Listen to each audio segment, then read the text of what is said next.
जियो politics में न तो दोस्त होता है और न ही दुश्मन होता है, लेकिन क्या यूक्रेन को कीमत चुकानी पड़ रही है कश्मीर वाली हरकत के लिए? तो वहीं रूस और पाकिस्तान की खास बैठक क्यों हो रही है? तो दूसरी तरफ आखिरकार 25 साल पहले जो बैन लगाया था भारत के ऊपर अमेरिका ने, उसे उठा क्यों लिया और मांग रहा है भारत से श्रिम्प? जानेंगे क्या कुछ चल रहा है जियो पॉलिटिक्स में। आइए जानते हैं इन खबरों को विस्तार से। ये जो मैप देख रहे हैं ना आप, इस मैप में आपको दो देश दिख रहे हैं, रूस और यूक्रेन। ये दोनों ही देश का इतिहास भारत के साथ बहुत ज्यादा मायने करता है। इसमें से एक देश ऐसा रहा है जो हमेशा से भारत के खिलाफ खड़ा रहा है, लेकिन भारत ने कभी उसके खिलाफ बोला नहीं। और एक देश ऐसा रहा है जो भारत के साथ रहा है। 1998 में जब भारत ने पोखरण मिसाइल परीक्षण किया था, तब भारत के ऊपर प्रतिबंध लगाने की बात हुई थी। यूक्रेन भारत के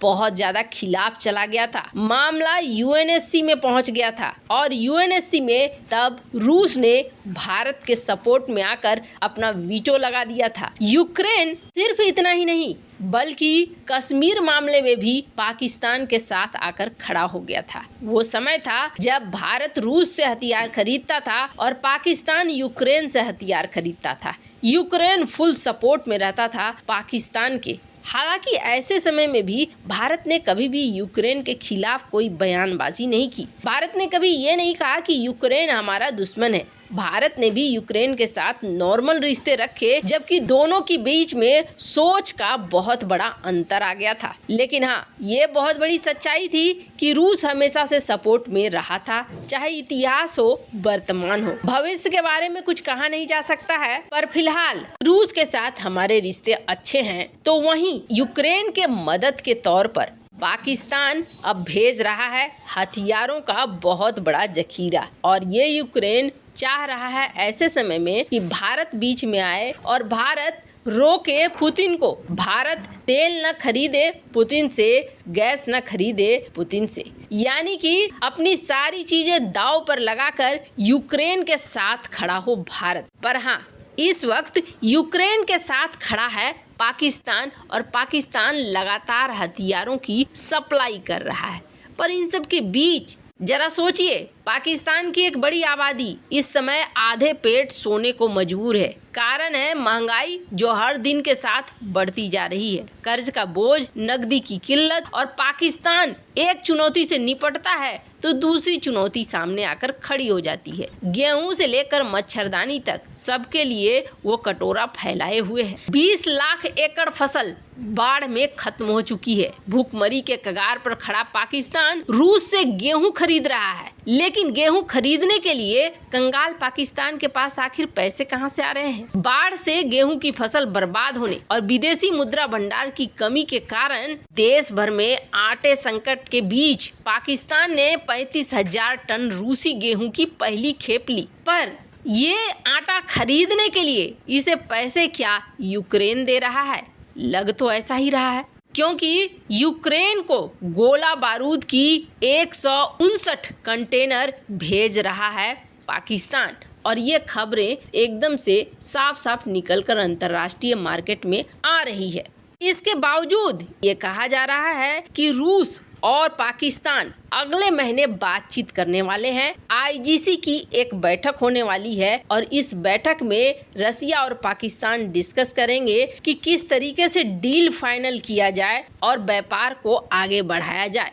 कहा जा रहा है एनर्जी सेक्टर में भी बात होगी और अनाज के सेक्टर में भी बात होगी, वहीं स्टील को लेकर भी बातचीत होगी। खैर, ये मीटिंग कितना फायदेमंद होता है ये तो आने वाला समय बताएगा। फिलहाल कहा जा रहा है कि ये मीटिंग पहले से तय थी, इसलिए इस मीटिंग को रूस कर रहा है। क्या इसका मतलब ये है कि रूस पाकिस्तान को पूरी तरीके से छोड़ रहा है, पाकिस्तान मनमर्जी करता रहे और कुछ भी नहीं करेगा? तो बिल्कुल नहीं, आप यहाँ पर गलत है। ये दूसरी खबर देखिए, आपको समझ में आ जाएगा कि अब यहाँ पर कौन सा खेल होने वाला है। यहाँ पर आपको दिख रहा होगा कि रूस ने अफगानिस्तान वाले तालिबान को कहा है कि हम तुम्हारा सहयोग करेंगे। और इस खबर को छापा किसने है? पाकिस्तान टुडे ने छापा है। मतलब पाकिस्तान के साथ जैसे को तैसा वाली रणनीति अपना रहा है। अब इतना ही नहीं, मुत्ताकी जो गृह मंत्री हैं तालिबान के,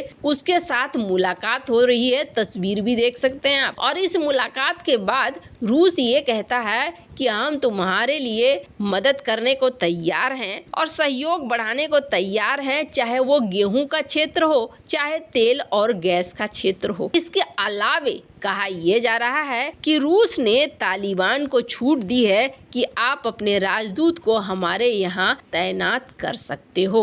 अब यहाँ पर आपको समझना होगा कि चल क्या रहा है। पाकिस्तान के साथ रूस वैसा ही बदला ले रहा है जिस तरीके से रूस के साथ पाकिस्तान कर रहा है। यूक्रेन को हथियारों की सप्लाई, दुश्मन का दुश्मन दोस्त होता है। हालांकि ये भारी पड़ने वाला है पाकिस्तान को बहुत ज्यादा। वैसे कहा जाता है दो तरफा लोग कभी भी काम के नहीं होते हैं और एक समय आता है जब ये किसी के काम के नहीं रह जाते हैं और किसी तरफ जाने के लायक नहीं रह जाते हैं, क्योंकि इनके ऊपर से यकीन पूरी तरीके से हट जाता है। और यही हो रहा है इस वक्त पाकिस्तान के साथ। खैर, जहाँ एक तरफ जियोपॉलिटिक्स में ये बहुत बड़े बड़े बदलाव देखने को मिल रहे हैं, तो वहीं दूसरी तरफ सबसे बड़ी खबर निकल कर आ रही है। आखिरकार अमेरिका ने पहला चरण बढ़ा ही दिया। 25 साल पहले अमेरिका ने बैन लगाया था और 25 साल बाद आज अमेरिका ने बैन उठा लिया। ये बैन लगा किस पर था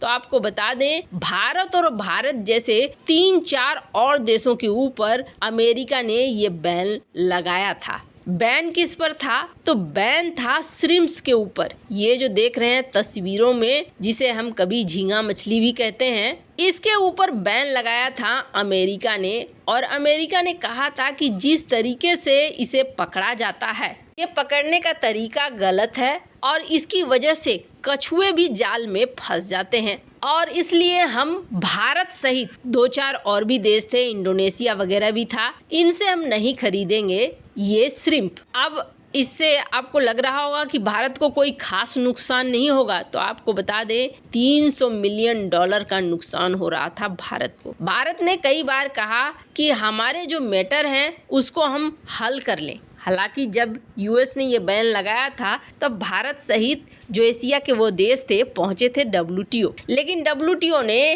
काफ़ी साल बाद फैसला भी सुनाया, तो वो फैसला अमेरिका के पक्ष में ही सुना दिया था। पर अब जब ये तय हो गया है कि जो भी द्विपक्षीय चीजें होंगी हम WTO के बाहर हल करने की कोशिश करेंगे, तो इस क्रम में भारत को एक बड़ी जीत मिली है कि अमेरिका अब बैन हटा रहा है और उल्टा भारत से कह रहा है कि आप हमें श्रिम्प सप्लाई करो, और भारत भी कह रहा है कि ठीक है, हम आपको श्रिम्प भेजेंगे। वैसे इन सब मामले में आपकी क्या राय है, कमेंट कर जरूर बताएं। जल्द मिलते हैं अगली वीडियो में नई खबर के साथ।